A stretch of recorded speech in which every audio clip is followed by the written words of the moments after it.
Del libro de Juan, y Juan tiene una escritura bastante diferente a los evangelios sinópticos, tanto así que omite algunos detalles que los otros evangelios sí lo dan, pero que en su esencia debemos de recordar que Juan siempre quiere mostrar a Jesús como humano, pero 100% Dios también.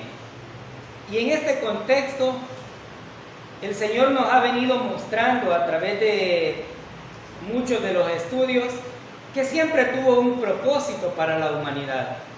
Un propósito que no cambió en ningún momento, sino que por el contrario, siempre utilizó medios.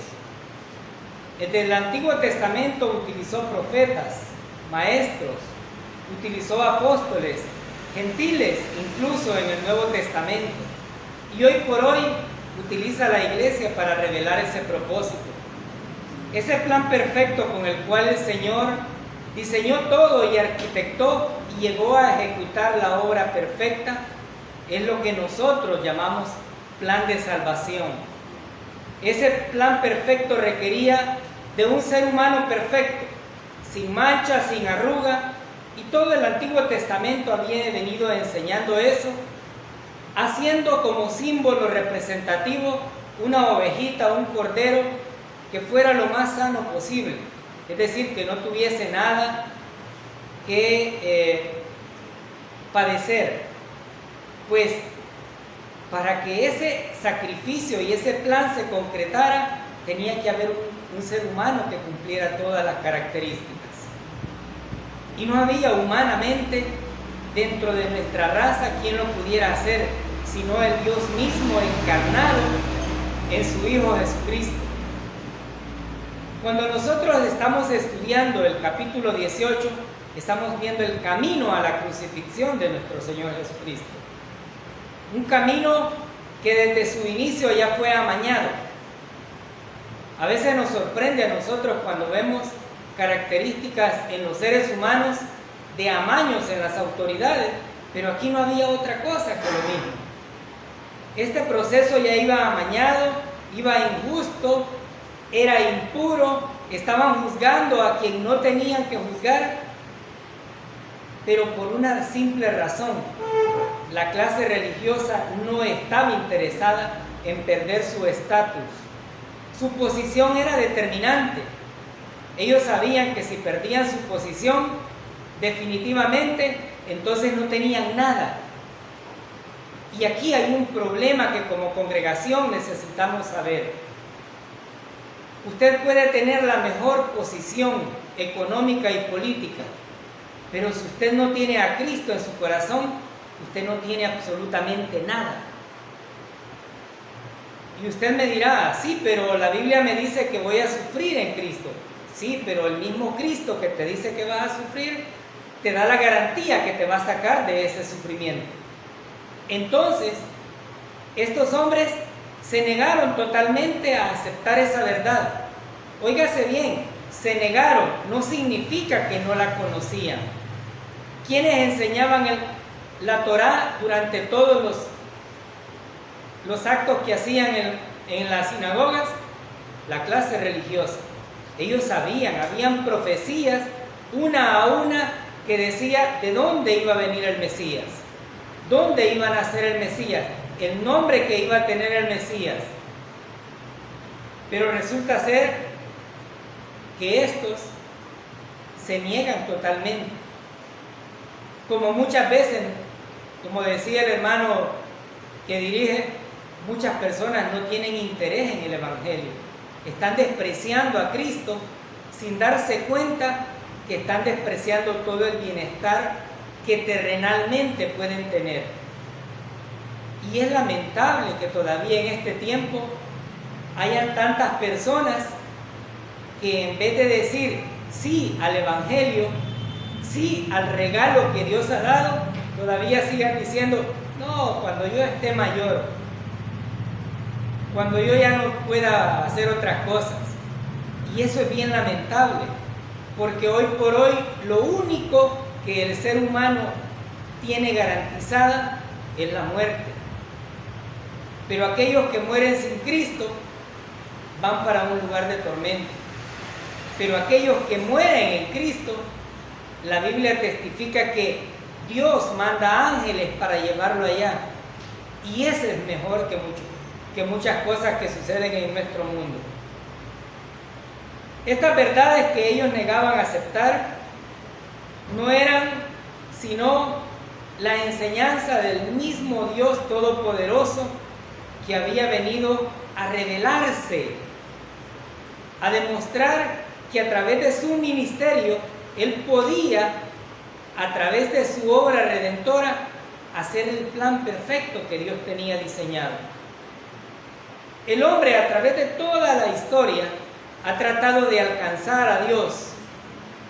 Es más, muchos científicos en la NASA dicen que un día van a llegar allá, pero en su fuerza jamás lo van a hacer. Eso no existe.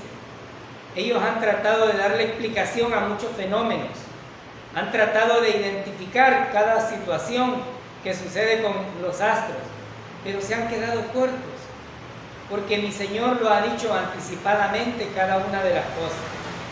Pues esta gente estaba siendo cruelmente ignorante de aquello que estaban negando. Pero a veces nos resulta fácil decir qué testarudos eran. Pero muchas de esas veces en que actuamos juzgando a esta clase religiosa, nosotros también hemos actuado de la misma manera.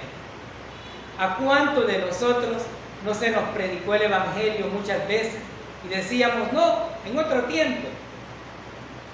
Es más, la Biblia nos testifica que hubo alguien, un rey con derecho a corrección, que dijo, casi me convences, por poquito y me convences.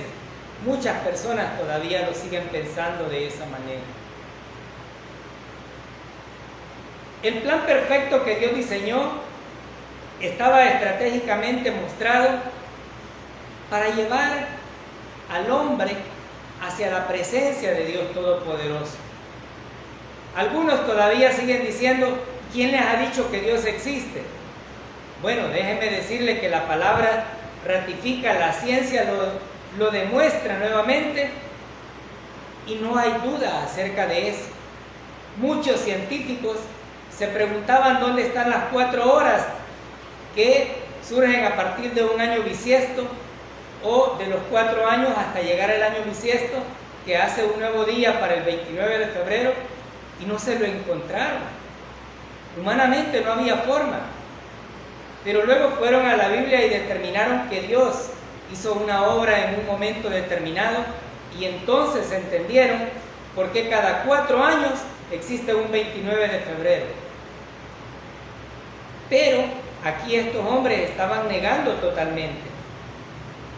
En el ministerio de mi Señor había sido injuriado. Ni su familia había aceptado las verdades. Al contrario, habían dicho, está loco. Otros habían dicho, en el nombre de Belcebú hace eso. Pero esta clase religiosa, la que tenía la responsabilidad de llevar a las personas, al pueblo de Dios, hacia la presencia de su Todopoderoso, estaban totalmente descartándolo. En ese contexto en el que estamos estudiando, mi Señor ya había sido capturado, ya había sido llevado como cualquier delincuente, vigilado, trasnochado, porque la Biblia nos dice que fue de noche. Y no solamente eso, sino que venía una prueba más para los apóstoles, una prueba en la cual Él ya les había advertido que iban a tener momentos difíciles. Y aquí nos ilustra en estos capítulo 18 que Pedro iba a ser uno de los que iban a mostrar cuáles eran las debilidades humanas. Y algunos dirán, qué irónica la vida. Pedro negando a su Señor después de haber convivido 3 años, después de haber sido instruido, después de haber sido alimentado, después de haber sido librado, después de haberlo hecho caminar en el agua. ¿Sí? ¿Cuántos milagros ha hecho Dios en nuestra vida? ¿Y cuántas veces hemos negado realmente que Dios está en nuestras vidas? A veces es fácil sojuzgar la vida de los demás, pero cuando nos vemos en las tribulaciones, nos vemos en las dificultades, no somos mejores que Pedro. Al contrario, podemos compararnos con un Pedro cobarde, temeroso por lo que la gente iba a hacer, porque los seres humanos tratamos muchas veces de quedar bien mejor con las personas allá afuera que con el Dios Todopoderoso. Y es bien lamentable. Yo no sé la vida de ustedes, pero hablo por mí, que aún conociendo las verdades, algunas veces caemos tan bajo que no negamos con la boca, pero sí con nuestro actuar a nuestro Señor. Y usted me dirá, pero yo no he hecho nada malo. Bueno, cuando usted habla de su hermano o de su hermana, usted está negando al Dios Todopoderoso, porque es un hermano el que usted está hablando. Cuando usted utiliza cada una de esas expresiones para negar la existencia de Dios, usted está negando a ese que le dio la salvación. En ese contexto, nosotros no somos diferentes a Pedro.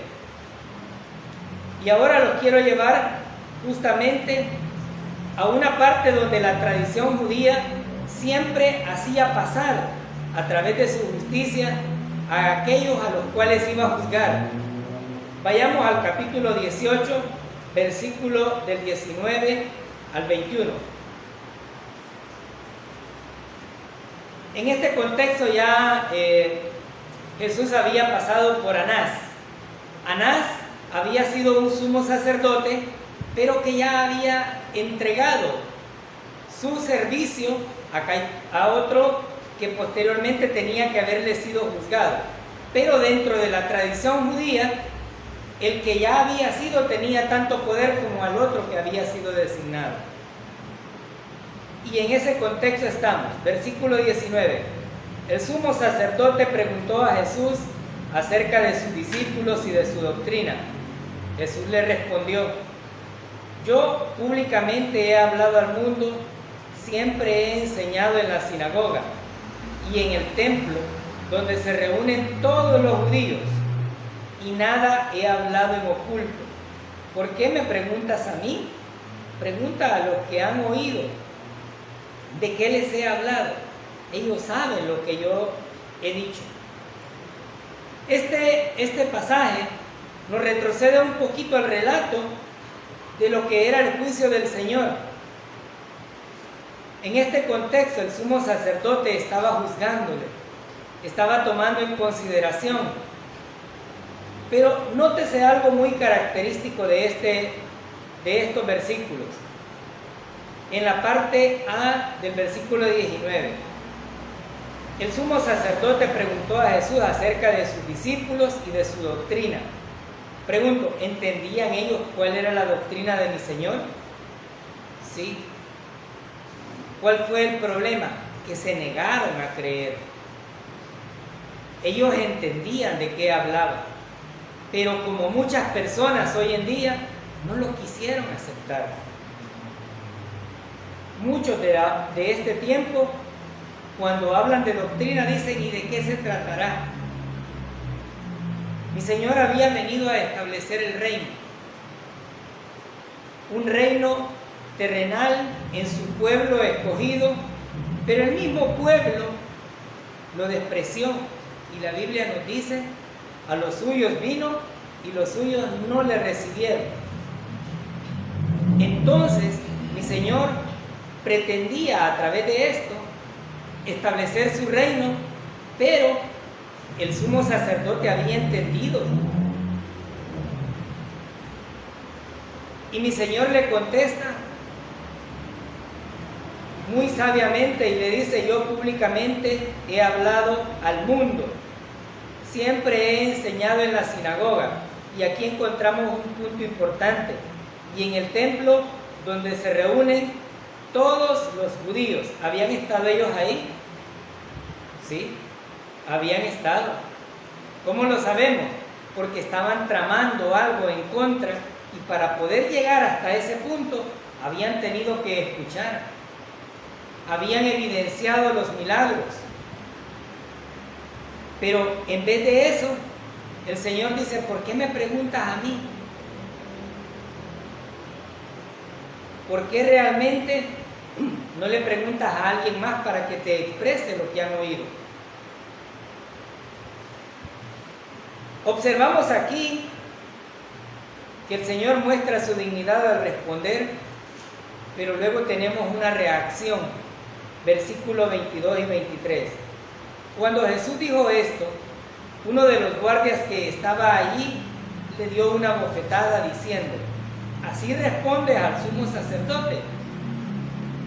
Jesús le respondió, si he hablado mal, testifica en qué está el mal, pero si bien, ¿por qué me golpeas? Y aquí vemos una ironía de la vida. Ninguna de las expresiones anteriores era ofensa.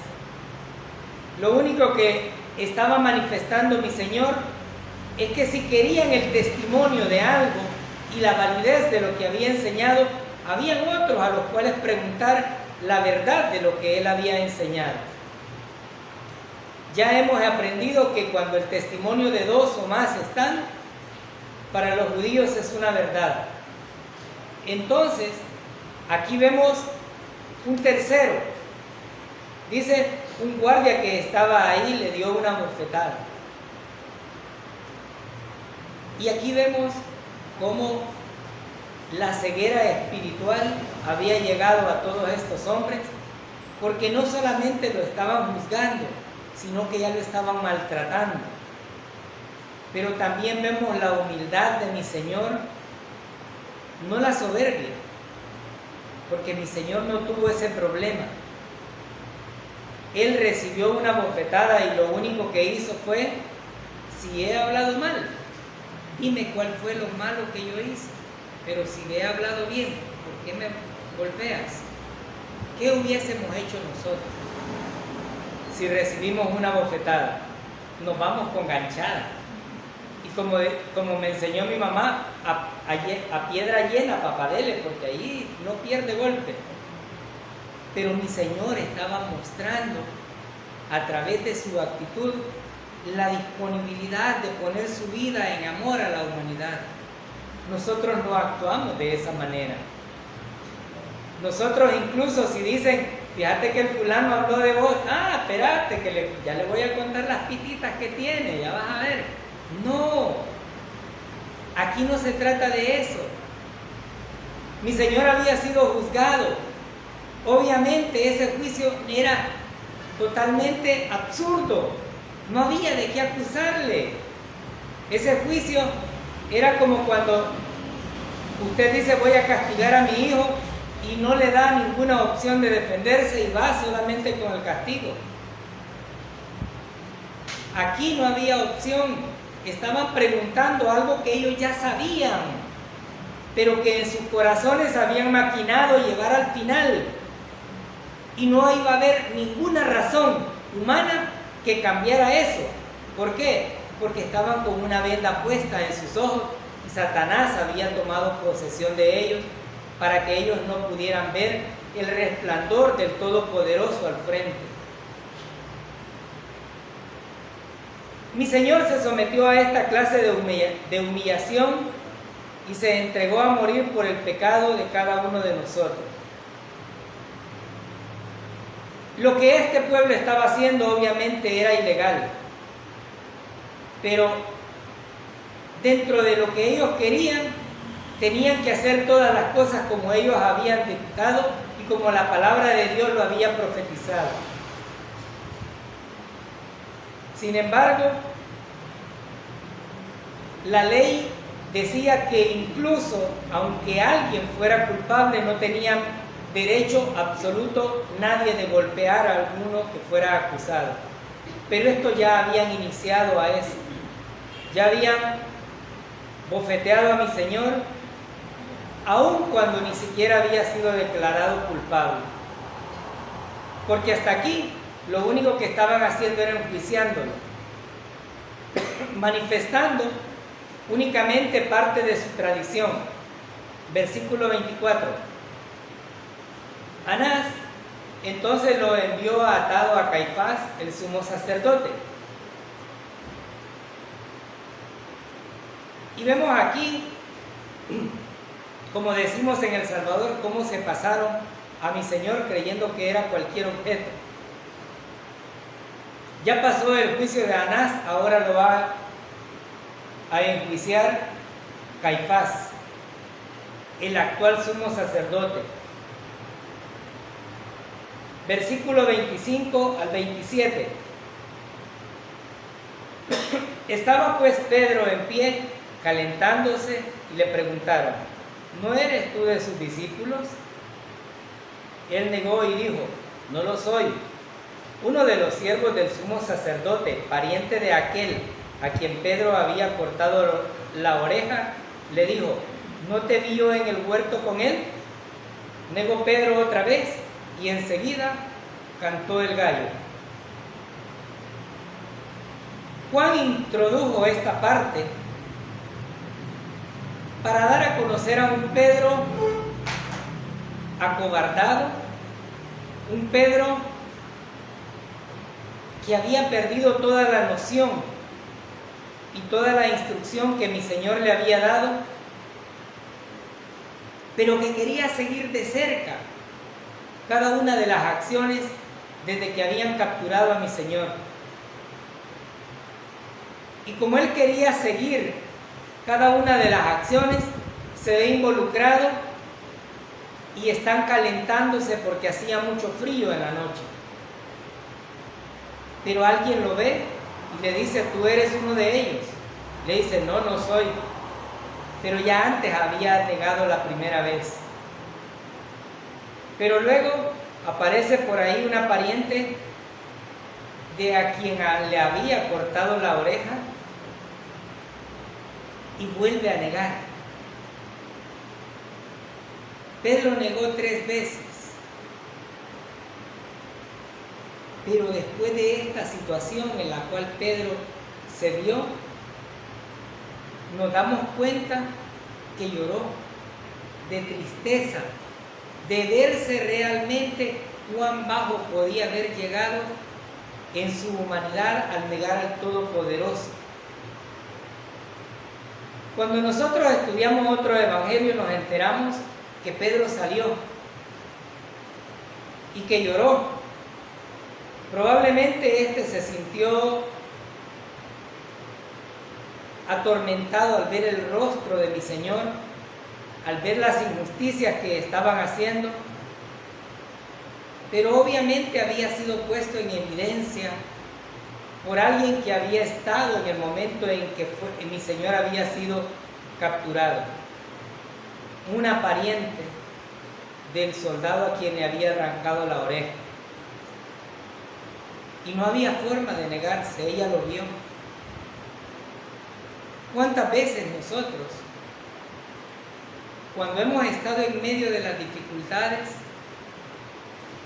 hemos corrido de manera directa a ver si el fulano o la fulanita nos ayuda?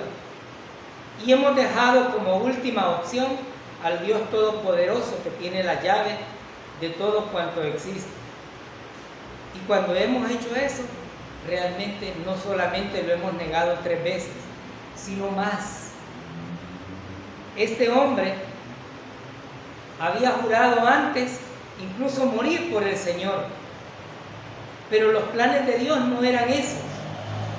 De nada hubiese servido a la humanidad que Pedro hubiese sido crucificado en nombre y cargando los pecados. No había forma, era otro humano.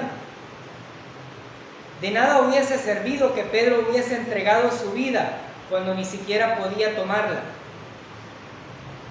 Pero mi Señor estaba llevando a cabo el plan perfecto de Dios Todopoderoso. Algunas veces nos debilitamos, otras nos sentimos fuertes en el espíritu, pero cuando la debilidad llega a nuestra vida, flaqueamos. Flaqueamos igual que Pedro, pero en vez de realmente volvernos al Todopoderoso, lo único que hacemos es justamente alejarnos. Nos alejamos, y cuando nosotros nos alejamos y perdemos la vista del blanco perfecto que es Cristo, entonces nuestro caminar va constantemente mal. ¿Cómo lo sabemos? Cuando mi Señor iba caminando rumbo a la barca sobre el agua, Pedro lo vio y le dijo: ¿eres tú? Hazme que yo vaya a ti. Y le dijo: ven. Pero cuando Pedro perdió la vista del blanco perfecto, sintió que se hundía, como muchas veces usted y yo hemos sentido que nos hundimos en la enfermedad, en los problemas, en la situación económica. Pero déjeme decirle algo: ese Dios que cargó los pecados en la cruz, una deuda eterna, es el mismo Dios que cada día renueva las misericordias para permitirnos levantarnos, y que no solamente nos da la fuerza, sino que nos da de su gracia para podernos presentar ante el trono y decirle: gracias, Señor. Usted me dirá: Pedro cobardemente se alejó. Sí, lo hizo. Y Juan lo destaca para darle el lugar que ocupa mi Señor y no Pedro. Porque si Pedro hubiese hecho una gallardía a favor, entonces Pedro tendría el sentido oportuno de la adoración. Pero no, es simplemente un humano que erró constantemente. Y aquí nosotros podemos aprender mucho acerca de la vida de Pedro. Pedro anduvo con mi Señor, pero aún cuando andaba con el Todopoderoso, no se soltó el machete. ¿O con qué cree que le cortó la oreja? Con el machete. Irónicamente, en este siglo XXI hay muchas iglesias que no dejarían entrar a Pedro. Y si vemos a nuestro Señor, menos lo dejarían ingresar, porque no lleva zapatos lustrados y no está ataviado, así como nos toca aguantar calor en este tiempo. Cuando un hijo de Dios se aleja, algunas veces decimos: Dios se ha apartado de mí, pero eso no es cierto. Dios está siempre ahí, presto a nuestro auxilio, como lo estuvo con el pueblo escogido. Aquí nosotros podemos observar cómo Juan destaca la cobardía de Pedro, pero el mismo Juan posteriormente tendría que ver la soberanía de Dios Todopoderoso, viendo a un Pedro predicando en Hechos, mostrando la mejor predicación y la mejor conversión. Pero es que es así. Dios hace lo que quiere con la persona.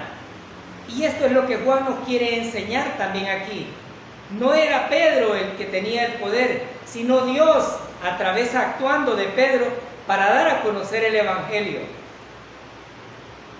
Obviamente, mi Señor estaba siendo enjuiciado constantemente, pero ahora no solamente lo iban a lanzar a un juicio más, sino que además iba a ser un juicio en el que no iban a encontrar absolutamente culpa. Y que la única culpa que mi Señor tenía era haber obrado en favor de aquellos que lo necesitaban. Era haber dado la vista a aquellos que no tenían. Era haber hecho milagros en la vida de su pueblo para demostrarle a través de las obras que él hacía a toda la incredulidad que era Dios. Pero también nos deja otra enseñanza. No importa cuántas obras haga muchas veces Dios en la vida de los demás, cuando el diablo tiene enceguecido el corazón de esa persona, no hay manera de que lo pueda ver resplandecer. Después de haber pasado estos juicios, Juan quiere destacar un punto importante, versículo 28 del capítulo 18 de Juan. Llevaron a Jesús de casa de Caifás al pretorio. Era de mañana y ellos no entraron en el pretorio para no contaminarse y así poder comer la Pascua. Aquí vemos una situación interesante. Vemos la religión y la persona de Jesús lado a lado, en una misma escena, pero vemos la ironía de la clase religiosa. Obviamente, Anás no encontró culpa, Caifás tampoco encontró, y ahora envían a Pilato para que sea quien lo pueda enjuiciar. Recordemos que Pilato era la máxima autoridad y que el pueblo judío estaba bajo la autoridad de Pilato. Sin embargo, Pilato lo recibe, pero vemos la sinvergüenzada y la hipocresía de la clase religiosa. ¿Cómo así? Estos no quisieron entrar a la casa de Pilato, porque Pilato era un gentil y estaban próximos a celebrar la Pascua. Y para celebrar la Pascua había que tener un momento de purificación, e ingresar a la casa de un gentil era contaminarse. Y ellos dijeron, no entremos. Se abstuvieron de entrar, pero irónicamente estaban tramando matar al Señor. Estaban tramando quitarlo totalmente del escenario. ¿Por qué? Porque estaba en juego su política, estaba en juego su posición. Como muchos en otras iglesias, no quieren, no aceptan que otro pueda enseñar, no aceptan que la salvación es el regalo de Dios para la humanidad, y coartan a la gente y le ponen carga que ni ellos solos pueden llevar, y le dicen, no, es que tienes que hacer obra, no, es que tienes que hacer esto, no, es que tienes que guardar tal día. Y lo único que estaban haciendo lo único que hacen es una hipocresía. Así como esta clase religiosa no pretendía contaminarse, sino que por el contrario, querían nada más llevar a mi Señor de juicio en juicio hasta llegar a su objetivo final. ¿Cuánta hipocresía puede haber incluso en las iglesias cuando creemos que quienes nos paramos al frente somos más santos que aquellos que están enfrente? Y qué error más grande. Yo diría, los que estamos al frente tenemos la doble responsabilidad de aquellos que nos oyen, pero de la misma manera en que ustedes han sido salvos, he sido salvo yo. Yo tenía mucho más pecados probablemente que ustedes, porque yo anduve en el mundo errante como cualquier otra persona, y muchos ya nacieron dentro de la congregación, pero sin embargo Dios nos ve igual, porque la sangre preciosa que Él derramó es la que nos tiene aceptos aquí. Estos hipócritas estaban justamente eso, tramando cómo matar a mi Señor, pero no se querían contaminar entrando a la casa de los gentiles. Para ellos era contaminarse. Incluso muchos pastores hoy en este tiempo obligan a los jóvenes a no reunirse con otros jóvenes que no son de su misma congregación o iglesia, y les dicen, no te reúnas. Nada tiene que ver eso. Pero ¿qué sucede? Que están coartando la libertad con la que nuestro Señor Jesucristo nos hizo aceptos en Él. Y aquí vemos justamente eso. Y esto nos debería dar una pauta muy importante. Cada vez que nosotros examinamos nuestros corazones, debemos de preguntarnos realmente si actuamos de manera religiosa o actuamos conforme a la palabra de Dios. Ya decía el hermano pastor, la predicación, la enseñanza, el evangelismo, y lo hacemos porque es un mandato del Todopoderoso. Algunos de manera de hogar en hogar y otros a través de cualquier otro medio. Sin embargo, esto nos debe de llevar a pensar justamente eso. ¿Somos cristianos por apariencia, como esta clase religiosa que estaba juzgando al Señor, o somos realmente creyentes en el Señor Jesucristo? Cada uno de nosotros conoce su interior y conoce su corazón. Y estos aquí hipócritamente estaban queriendo mantener su pureza. Versículo 29. Entonces salió Pilato a ellos y les dijo: ¿qué acusación traéis contra este hombre? Pilato vio que estos no querían entrar a su casa. Y ahora él sale y les dice: ¿qué acusación traéis contra este hombre? Veamos qué respondieron ellos. Versículo 30.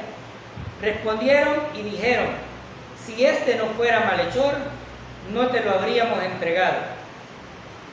Pregunto, hermano, ¿había algo de qué acusarle? No. Pero ¿cómo lo estaban poniendo los judíos, el Sanedrín, los sacerdotes a mi Señor? Como un malhechor. Versículo 31. Entonces les dijo Pilato: tomadle vosotros y juzgadle según vuestra ley. Y los judíos le dijeron: a nosotros no nos está permitido dar muerte a nadie. ¿Qué querían hacer? Matarle.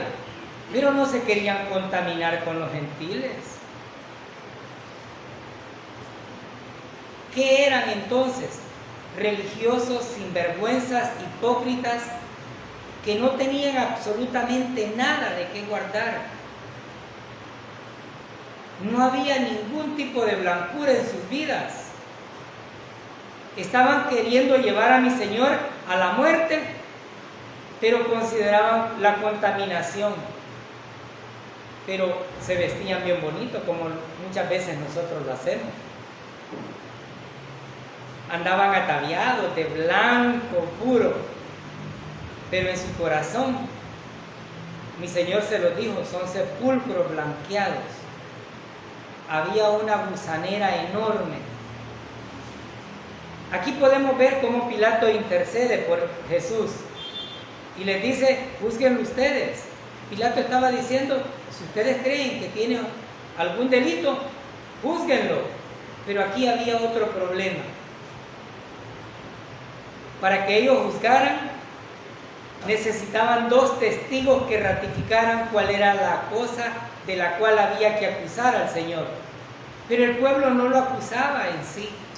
El pueblo había recibido mucho beneficio, pero sin embargo, la misma clase religiosa había comprado, había coartado a muchos para que no dijeran la verdad de los milagros que el Señor había hecho. Entonces, estos no tenían esa característica, pero tenían una restricción y por eso apelaron a Pilato. Ellos no podían darle muerte a nadie.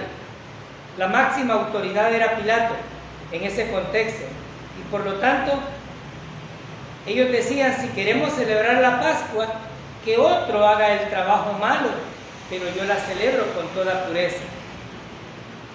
Y por eso no nos cansamos de decir aquí que no hay ser humano puro, sino aquel que ha lavado sus pecados en la sangre preciosa que Cristo derramó en la cruz.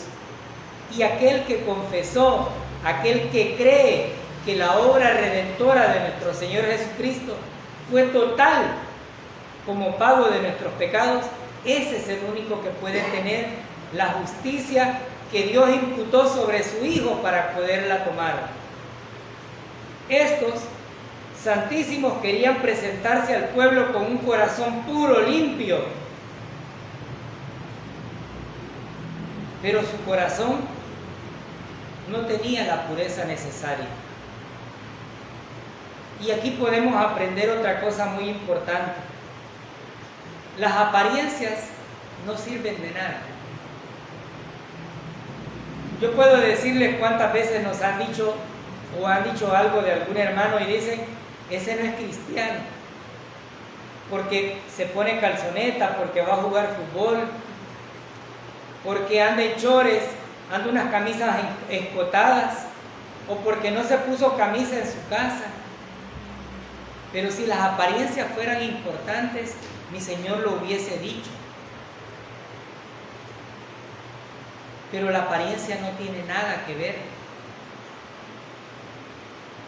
Estos tenían la mejor apariencia, probablemente tenían hasta el caminado más honroso que podría haber.